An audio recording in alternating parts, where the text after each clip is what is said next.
everybody. Tonight, President Obama reaches out to Republicans to help pass his economic stimulus package. They say too expensive. I'm Katie Couric. Also tonight, it could be the biggest credit card security breach ever. A break-in by computer hackers is putting millions of consumers at risk. And Steve Hartman with a man who doesn't know the meaning of the word can't, and that earned him a degree. This is the CBS Evening News with Katie Couric. And good evening, everyone. President Obama has come to the end of a very busy first week in office. Topping his agenda today, his #1 domestic priority, getting the economy out of the recession. And as our chief White House correspondent Chip Reed reports, he's trying hard to get Republicans on board. Hello, everybody. At his first White House meeting with congressional leaders, the president stressed the importance of bipartisan support for his economic stimulus plan, while acknowledging there's still a lot of work to do. I recognize that there are still some differences around the table and between the administration and members of Congress about particular details on the plan. Everyone at the meeting agreed on the need for quick action. I do think we'll be able to meet the president's deadline of getting the package to him by mid-February. But some Republicans complained that the $825 billion plan has far too much in spending and far too little in tax cuts.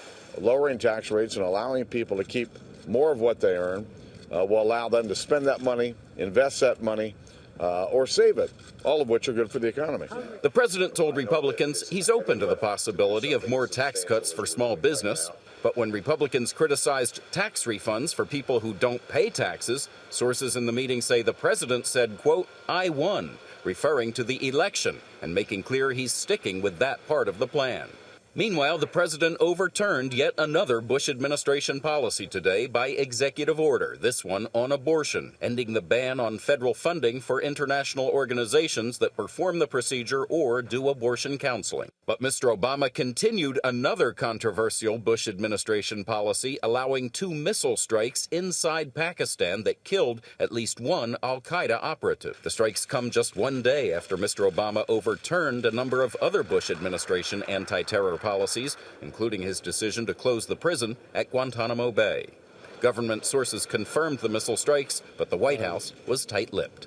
I'm not going to comment on those matters. Early next week, the president will ratchet up his efforts to get bipartisan support for that economic stimulus plan. He'll travel to Capitol Hill for a meeting where only Republicans will be invited. Katie? Chip Reed. Chip, thank you. Bob Schieffer is our chief Washington correspondent and anchor of Face the Nation. And Bob, it's been quite a week, beginning with Tuesday. It really has, Katie. And you know, the scene I will always remember was the look on Barack Obama's face when he came out on the Capitol steps and looked out on that great crowd that stretched over a mile before him. Wouldn't you just love to know what was going through his mind at that moment? He had to be awed by just the sight of that gathering. And with the severity of the problems he faced, no human, no matter how confident it seems to me, could look out on that crowd and not wonder, can I live up to the expectations of all those people? Yet in the 3 days since then, he has laid out an ambitious program, promises of more transparency in government, new walls between the government and special interests. By executive order, he will close Guantanamo prison, and in outlawing torture, he has told the world that we will practice what we preach. These are not insignificant things, nor is his plan for economic recovery, but it's going to take more than just talk to put all that in place. He'll have to rein in some Democrats. He'll have to give Republicans some of what they want, and that won't be easy.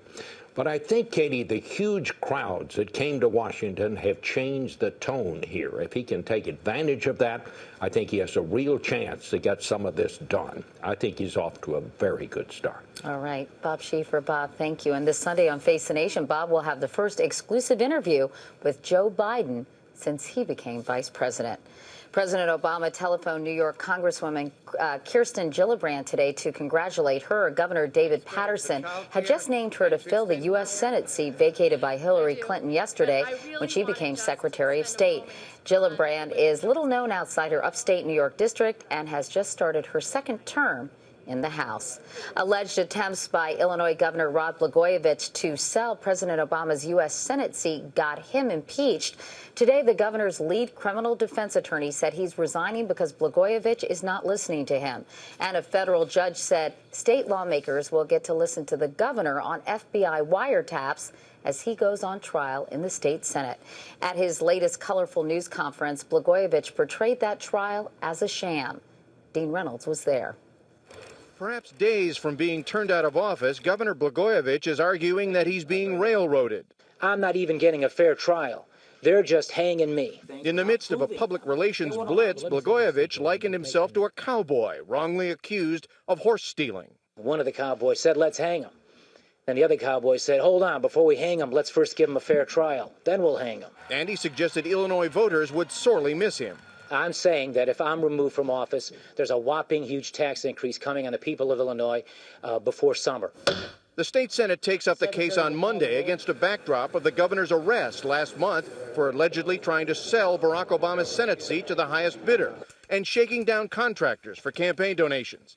Blagojevich says the state Senate rules deny him a presumption of innocence and the right to call witnesses, suggesting he may want to hear from Ted Kennedy or John McCain to speak on his character. If they can do this to a governor, they can do this to any citizen in Illinois. But an impeachment trial is not a criminal trial. It's a political process with a different set of rules from criminal law. For now, Blagojevich says he will boycott his own impeachment trial. And today, the mayor of Chicago doubted the governor's reasoning. Cuckoo. Dean Reynolds, CBS News, Chicago. Now to a story that could have you wondering how secure your credit and debit cards are tonight. Hackers broke into a computer system containing personal information about millions of cardholders. Our chief investigative correspondent, Armin Katayan, has that story.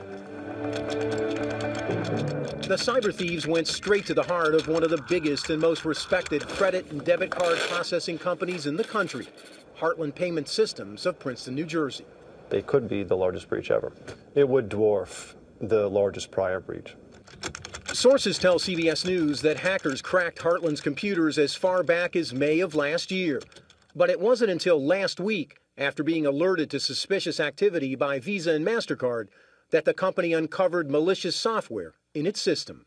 Heartland, which acts as a middleman between retailers and banks, processes 100 million transactions per month at an estimated 200,000 merchants nationwide, mainly gas stations, bars, and restaurants. The company says it has alerted about 150,000 of them, but CBS News found several that didn't learn about the breach until we told them. I'm disappointed from that point of view that they wouldn't be upfront and proactive, and because customers trust us to protect their records, and they are the keeper of the records. Now there are concerns the public company has downplayed the danger to untold millions of consumers. I think the release of information was a bit manipulative in the timing. It was released on Inauguration Day, but the incident was known about for days before that. A Heartland spokesperson said today the company doesn't operate that way, but he couldn't explain why in this press release announcing the security breach, the company never even mentioned that millions of credit card numbers and expiration dates, the only information needed for fraud, were stolen. Only today did Heartland say it doesn't know how many card numbers were compromised. Its advice? It's up to consumers to check their own statements to make sure they're not the latest victims of financial fraud. Armin Katayan, CBS News, New York. To a medical milestone now. For the first time, clinical trials will be conducted on humans to see if it's safe to treat spinal cord injuries with embryonic stem cells. The FDA, which turned down prior requests to do that, will allow a California biotech company to inject embryonic cells into as many as 10 patients who can't walk within 2 weeks of their injuries. The study begins this summer. Now to the investigation of U.S. Airways Flight 1549. Salvage crews pulled the left engine out of New York's Hudson River today. Most of its outer shell is missing and wires were hanging off. Federal investigators will take a close look at it. The jet went down in the Hudson 8 days ago after striking birds. All 155 people on board survived. The pilot of Flight 1549 has been hailed a hero, and I'll have the first interview with Captain Chesley Sully Sullenberger and the entire crew on 60 Minutes on February 8th. Meanwhile, coming up next right here on the CBS Evening News, white-collar workers losing their jobs and feeling the squeeze. Another big company is cutting jobs. Harley-Davidson said today it will eliminate 1,100 of them. For many of the unemployed, it's been a painful reversal of fortune, trading briefcases for brown bag lunches and dismal job prospects. Seth Doan tells us one man's story in our continuing series, The Other America. He once analyzed multi-billion-dollar deals. Now Russ Long evaluates whites or colors. Dealing with customers, clients, having problems, resolving problems. But now you're here doing it. Now I'm doing the laundry.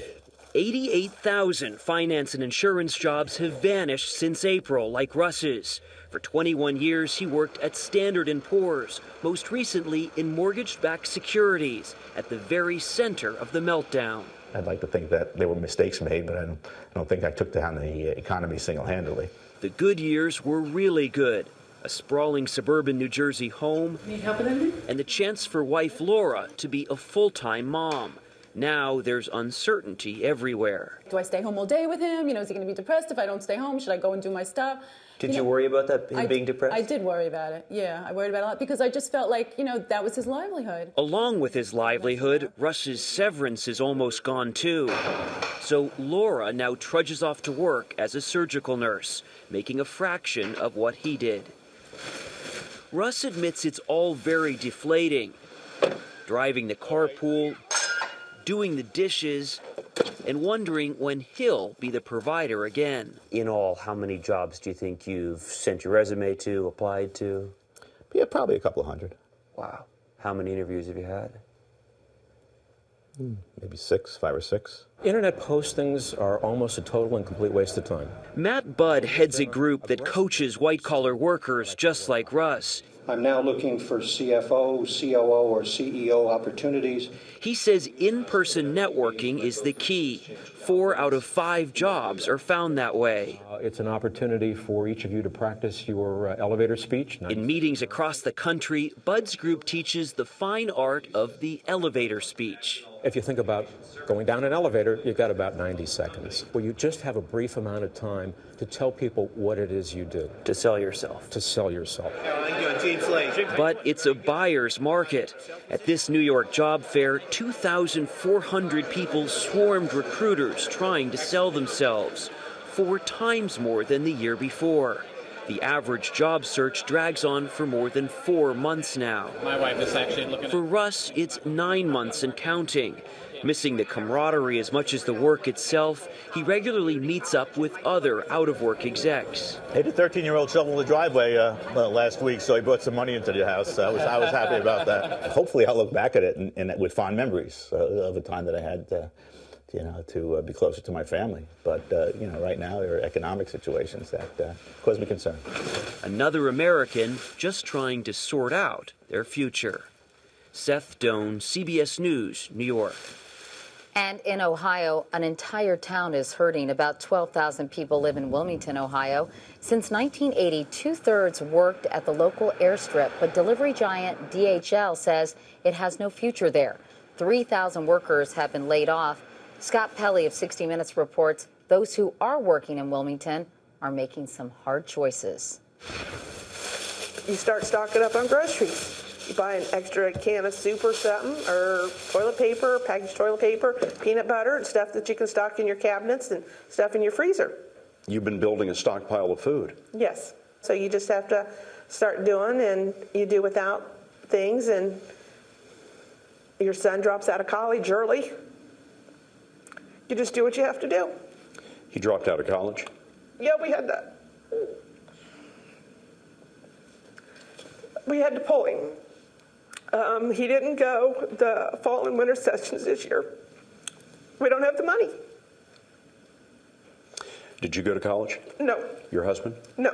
So this was your dream? Oh, yeah, it was my dream for my kids to have better than I had. And now they're not going to. You can watch Scott's full story this Sunday evening on 60 Minutes right here on CBS. And when we come back, CBS News travels deep into Afghanistan, where the Taliban are making new threats against America. President Obama heads to the Pentagon next week to talk war strategy, including the timing for pulling troops out of Iraq while sending more to Afghanistan. The Taliban have regrouped in southern Afghanistan. In some ways, they're stronger than ever. And Elizabeth Palmer reports Taliban leaders say they can't wait to fight. The rugged country south of Kabul is too dangerous for outsiders. So our Afghan cameraman drove alone to ask Taliban subcommander Khalid Wardak if he was ready for the 2,000 extra U.S. troops headed his way. The more soldiers they send, he told CBS News, the more casualties we'll send back. At the time of 9/11, the Taliban was ruling Afghanistan in partnership with al-Qaeda. But after its defeat, the organization splintered and has since become much more complex. These days, the men who mount these deadly attacks are a shifting web of Islamic extremists, fighters who hate foreigners, drug smugglers, and villagers just desperate for a job. The U.S. military plans to take them on in cooperation with the new Afghan army. 6,000 recruits go through basic training in Kabul every 10 weeks. But the truth is, some of them could quite easily switch sides. A lot of it is money. It just depends how much they're going to get paid through the Afghan National Army or how much they're going to get paid from the Taliban or whatever insurgency they're with. And is there a danger some could rejoin the Taliban and take all these new skills with them? Absolutely. A lot of them could take that fighting on elsewhere. The last time the U.S. armed its allies in Afghanistan was in the 1980s, when the CIA funded Mujahideen to fight the Soviet army. 15 years later, those same fighters had morphed into the Taliban and al-Qaeda. Arsalan Rahmani remembers it well. He was a fighter and then a senior Taliban official. Now he's switched sides again to sit in the Afghan Senate. The military by themselves can't solve this conflict, he says. In the end, there must be a political solution. U.S. commanders agree. In this country of fragile loyalties, this time they won't win on the battlefield alone. Elizabeth Palmer, CBS News, Kabul.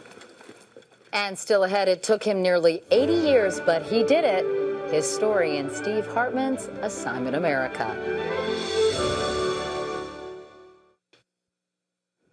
And finally tonight, if you have any doubt you can achieve anything you set your mind to, ask the man who lives at 1600 Pennsylvania Avenue. Or if he's busy, try the man at 1212 Pleasant View Avenue in North Canton, Ohio.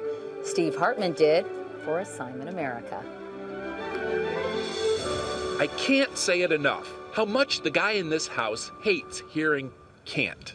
Somebody tells me I can't do something, I just don't give up. The story of 79-year-old Randy Wilt starts at the end of a long dirt road. So this is the road you would walk to school? That is correct. His family lived in the boonies. That looks like that's uphill. It is uphill. Way in the boonies. Both ways. Both ways. Because school really was hard to get to, and his parents didn't value education anyway, Randy dropped out after the 7th grade. He eventually became an auto mechanic, got his own shop, made a great living, and retired comfortably. He never needed or wanted a high school education until a few years ago, when his wife Roberta says everything changed. And he'd start studying, and he'd study for hours. Randy had tried to get a part-time job, but couldn't because he had no diploma, and that irked him. Immediately, he set out to get his GED. Some subjects came easily, but writing and math. I just could not get that at all. How many times did you take the test? This is the amazing part. I don't really know. Your addition skills aren't that advanced? No. Month after month, year after year, Randy took the GED tests. He'd bomb them, study harder, only to bomb them again. For 5 years this went on. Thelma Slater was his tutor. Hello. Amazing tenacity to have that goal and not let loose of it. And because it has been such a tough road for Randy, Hi, Mr. Will. he's saving this message. I was your proctor for the GED test. I just called to congratulate you. You passed both of those tests. That's great. Some claim it's overstatement to say that in America you can be anything you want to be. But certainly Randy proves we all can be more than we are. In fact, that's why Randy's still studying tonight for his first college course.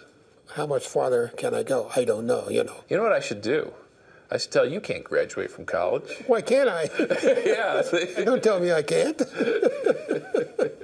We'll be sure and cover that graduation, too. Randy says he no longer wants the part-time job that started all this. Instead, he now wants to become a tutor. And I hope they're having a big party for him. Yes, official graduation is in June, and they're planning a big... Actually, I think it was supposed to be a surprise party. No, there's no party planned for him, actually. Oh, I'm sorry. We're sorry, Randy. No party for you. But what a terrific story. They should change the name to Canton instead of Canton, Ohio, in honor of Randy. That's good. Tell us about next week. Okay, next week. It was supposed to be the Miracle on the Hudson. So why is it so hard to move on? I'll talk to one survivor next Wednesday night. That's right, and Steve, that will be on a primetime edition of the CBS Evening News, Wednesday at 8, 7 Central. Steve, thank you so much. Have a great weekend. You too. And that is the news for tonight. I'm Katie Couric. Thank you for watching. I'll see you on Monday. Until then, have a great weekend. Good night.